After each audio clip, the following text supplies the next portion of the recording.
You want to know what the hell is going to happen with crypto? One thing I can tell you is on a daily chart, we've got a TD9 that's coming. You can also see on stochastic RSI, we've got a little bit of a divergence developing here. So that means that price is either going to pause or it's going to go higher. It's going to reverse. That's the scenario. It's looking more bullish than bearish to me, but I don't like that everything is below. Most things are below the 40. This, especially the daily at 38, but it does have a TD9. The weekly, see the weekly still looks pretty bullish. But you see how we had a 9 come in on the weekly? Nobody should be surprised about this pullback. I think this is one of the most obvious pullbacks that I've seen in a while. As long as this RSI trendline is intact, I'm okay with the bull Bitcoin story. If this breaks down, then I become concerned. Let's look at repurchase agreements. Overnight repo. We were expecting initial like major downtrends, but it looks like it's stagnating. Look at this stagnation here. Since the beginning of January, it's I'm surprised it hasn't been drawing down. So it looks like we're getting a leveling off of the repurchase agreements. That's also interesting. I think there was something that changed with the Fed's like short-term funding window program. Did you guys read about that? Yeah.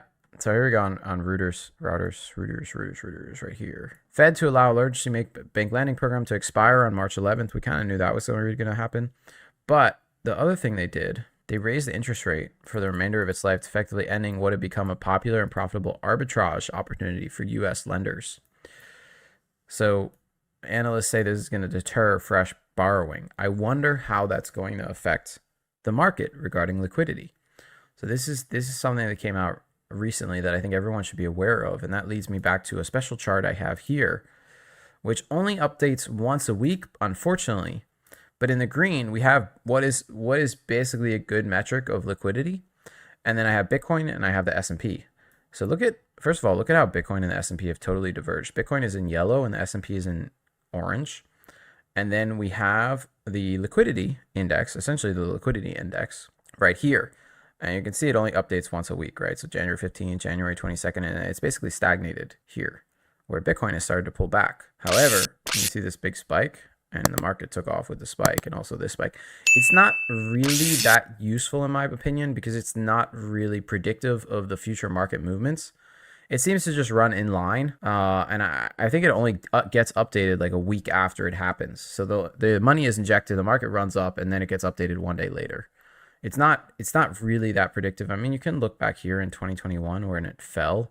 You had this big drop, for example, and that was right at the top, and then it rolled over. So sometimes it is useful, but other times I feel it's not really that helpful or that accurate, but it is something I'm watching, and I'm curious how this is going to be affected by the fact that the lending program was changed, where the banks don't have that arbitrage opportunity anymore.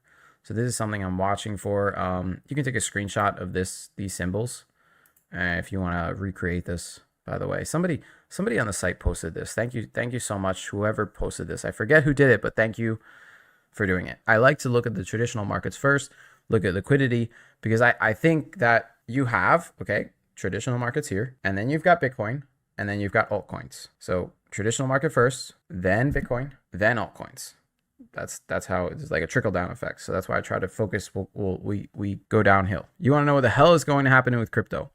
Well, one thing I can tell you is on a daily chart, we've got a TD9 that's coming. TD9. What does that mean? Well, you can also see on stochastic RSI, we've got a little bit of a divergence developing here.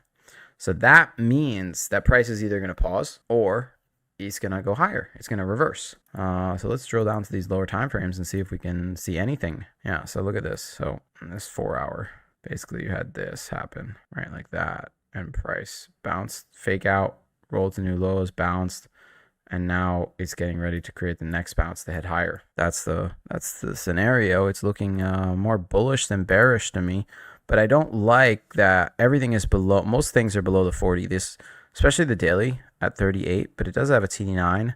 The weekly, see the weekly still looks pretty bullish. But you see how we had a 9 come in on the TD on the weekly? I talked about this before. Nobody should be surprised about this pullback. I think this is one of the most obvious pullbacks that I've seen in a while. As long as this RSI trendline is intact, I'm okay with the bull Bitcoin story. If this breaks down, then I become concerned. But as of now, there's a lot of support for Bitcoin, especially between this 30,500 and this 33,000 area. I think there's lots and lots of support. I don't see why Bitcoin couldn't pull back to here. It'd actually be quite healthy, I think, to do that and tag it. However, this daily doesn't look great. I don't like that it's basically embedded. The 9 does give it some hope, but it's kind of looks like it's embedded to the downside. Yeah, this 1 hour looks like it's rolling over. I mean, that's yeah, Bitcoin had this major run. I'm trying to think if I have anything else I want to say on this. We can look at the total index, but it's really not going to give much different information. It's the same. Look at it. This looks basically the same as Bitcoin. We rejected from this 50%. We're breaking down. If we look at a daily chart, major breakdown, no real reversal. The only thing giving me confidence of reversal is the TD9.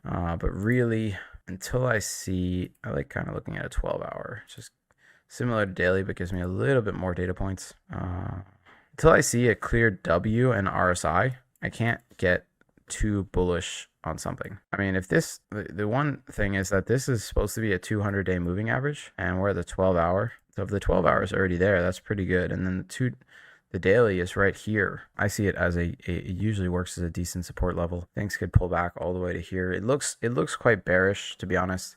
It doesn't look.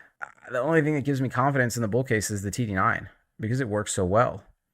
But when the market looks this bearish, more likely than not, you're going to continue heading lower. So be careful with crypto here. Could we bounce? Yes. Could we head lower? Definitely yes. So the question is, what do you do? Well, I would say this is one of those scenarios again where, I mean, and I feel like a broken record talking about this in multiple markets. This is one of those scenarios where you basically do nothing. You just sit on your hands.